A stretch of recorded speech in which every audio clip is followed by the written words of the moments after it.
देशाचं भविष्य आहेत, म्हणजे ते फुलं म्हणजे तुमची मुलं ह्या जगात येतात, तर निश्चितच त्या सगळ्यांसाठी काहीतरी करणं गरजेचं आहे असं मला नेहमी वाटायचं आणि त्या आशयाने आपण एक पथदर्शी प्रकल्प हाती घेत आहोत आणि आशा करतो की तुमच्या सर्वांची साथ ह्याच्यामध्ये मला आजपर्यंत जशी लाभलेली आहे तशी भविष्यात देखील लाभेलच.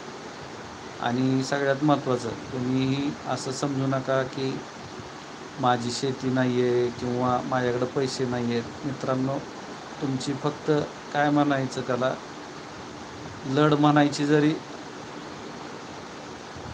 तयारी असली तरी लक्षात घ्या, आपण त्या मांजी चित्रपटासारखा डोंगर पोखरून काढू अडचणींचा आणि निश्चितच येणाऱ्या पिढ्यांना आपण नाही का एक प्रगती, शाश्वत विकासाचा राजमार्ग काय असतो ह्या जगाला निश्चितच दाखवून देऊ. मी डॉक्टर मनोज कुमार प्रेमराज मनोत, मुक्काम पोस्ट जवळानी, तालुका परांडा, जिल्हा धाराशिव, पिनकोड 413504. गेले जवळजवळ आता पुढच्या महिन्यात 3 वर्ष होतील किंवा एका अशा आशयाने विषयाने प्रेरित किंवा भारित आहे की जी काही परिस्थिती आहे अलग लक्षात ती बदलायची आहे. आणि त्या विचाराने भारित होऊन ज्यावेळेस मी सुरुवात केली तर काही अपप्रथांना जायबंद करायचा प्रयत्न केला, पण सगळ्यातून ज्यावेळेस निष्कर्षाला पोचलो तर त्यावेळेस एकच कळालं की आपल्या देशाची खेडी समृद्ध करणं गरजेचं आहे. तर त्यासाठी स्थानिकांना रोजगार प्राप्त करून देणं अभिप्रेत आहे, म्हणजेच शाश्वत विकासाची कास धरणं अभिप्रेत आहे. आणि तुमच्या सगळ्यांच्या आशीर्वादाने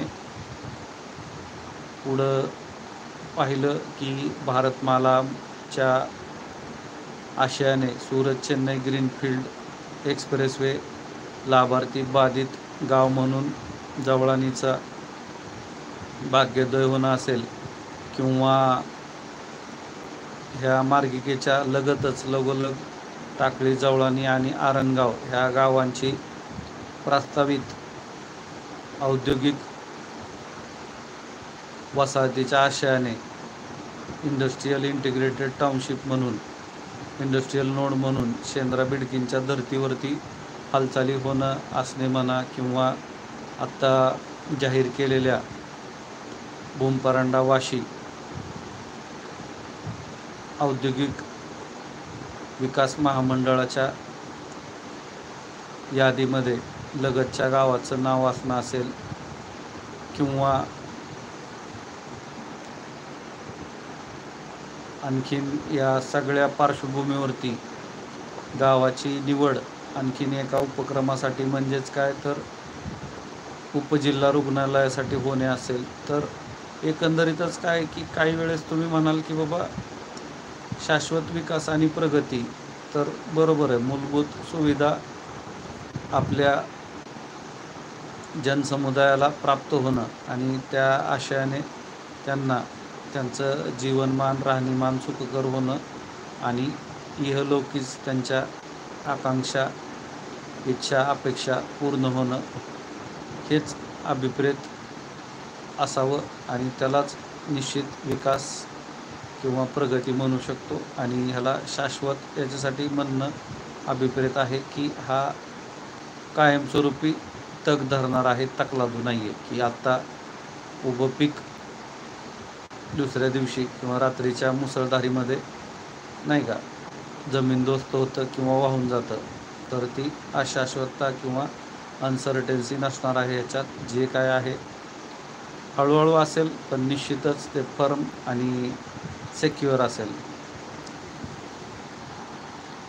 किरण काजळे म्हणतात, सर सॅल्यूट आहे तुम्हाला, तुम्ही आमच्यासाठी एवढे लाईव्ह येऊन माहिती देता.